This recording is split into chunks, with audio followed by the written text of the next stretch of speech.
What's up, y'all? It's your girl Sheila Marie back here with another hashtag Soul Study with Sheila. And today's Soul Study happens to be on Mother's Day in the United States. So happy Mother's Day to all the mothers that are expecting, anyone who wants to be a mother, anyone who already is a mother, mothers who have a strained relationship with their children, children who have a strained relationship with their mother. I saw that as a meme on Instagram. I thought that was a great way to say Happy Mother's Day. So Happy Mother's Day to anyone who that applies to. Now, Mother's Day can be a really happy day for a lot of people. It's a chance to get the family together and celebrate your mother or, your grandmother or mothers in the family. But for some people, it's kind of a bittersweet day, and I'm one of those people. I have a pretty toxic relationship with my mom.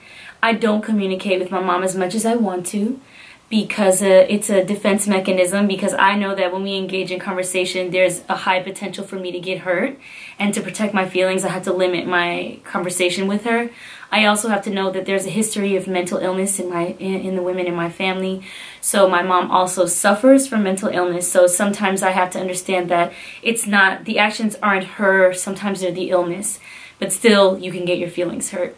A lot of times mothers are defined as nurturers, caretakers, the people who build you up. And in my situation, there were times when my mom was that, but a lot of times she was actually the person that would tear me down. And I want to say it's not her fault, really, because she was not taught those nurturing qualities. She wasn't really taught how to support someone else emotionally because she was never given that. So when I say this about my mom, I don't want anyone to judge her. I love my mother. I appreciate her giving me life and everything she's done for me, helping me get through college. Like, my mom helped me be the woman that I am today. However, as a child, my child mind still remembers her tearing me down and calling me a black bitch and criticizing my body and putting me around men that weren't safe. I still remember all of those things. So this is for anyone who's had a similar situation. When Mother's Day comes around, it's fraught because you want to be happy, you want to celebrate your mom, but then it kind of brings up all the things that have happened in the past. So I'm going to give you 3 tips to get through Mother's Day when you have a toxic relationship with your mom. Number 1 is have compassion for your mother.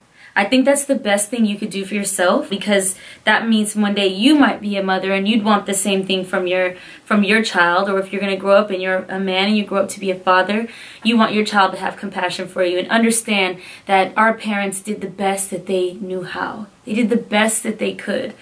Everyone, when you see that baby and you get that baby in your hands and that's your child, everyone, even if it's for a second, wants that child to have a happy life. They want to do good at it, right? They want to be a great parent. And maybe some people lose that and it goes either way, but I like to have compassion for our parents because they, at least I like to say, I don't like to say everybody because nothing applies to everybody, but I feel that at some point everyone wanted to be a good parent, wants their child to be happy. So having compassion can really help you connect with them and make amends. The second thing I would say is think about all that you gained. Some of the most creative, successful, interesting people that I've ever met are people that had really troubling upbringings. Some of them may not have had parents, or they were adopted, or their parents weren't healthy, they were raised by addicts. Sometimes those childhood situations, which are less than perfect and less than something that we like, are actually the thing that create interesting, creative, smart, what's the word I'm looking for? Resilient human beings. I think resilience is something that I got from having a rocky childhood. So think about all of it you've gained. I think for me, if I didn't experience certain things that I did as a child, I would never be able to speak to women in the way that I do now.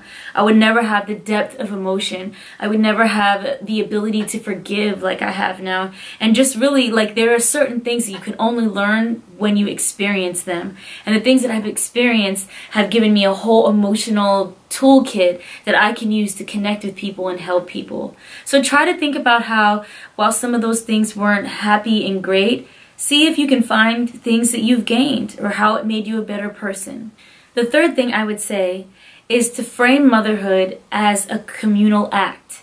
I think that mothering should be done by a tribe and not just one person. And that can be a lot of pressure when it's just one person that has to get it right and get it done. I was raised by my neighbor who was all turned into my godmother, and she was my emotional mother. My spiritual healer now, I think of her as my spiritual mom. She helps me get through life. She helps me with everything.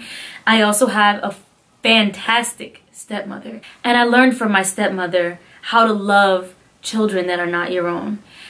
When you think about it as something that's done by a community of people as opposed to one person, you'll stop putting so much pressure on your mom. Because your mom can only do so much, especially in the modern context that we live in now, where mothers work and they own business, they own businesses, they have to cook, clean, do all of these things. Like, it's hard for one woman to get it all done. So think of if your mom, like my mom, for example, she was a great provider financially. She worked her butt off to give us the things that we want. She was very smart, got me into a great school. So those are the things that my mom gave me. Now, the emotional side she couldn't give, but I got that from my godmother.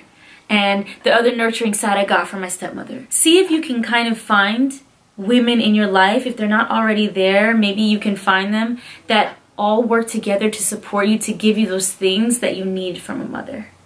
I hope this helps. I hope you find this useful in some way. I hope you have an amazing day, and I'm sending love to everyone who's had any kind of toxic or troubling childhood, and anyone who is a parent who feels like they didn't do the best that they could do. Sending lots of love alike to you. Find me on the internet somewhere. Squaw.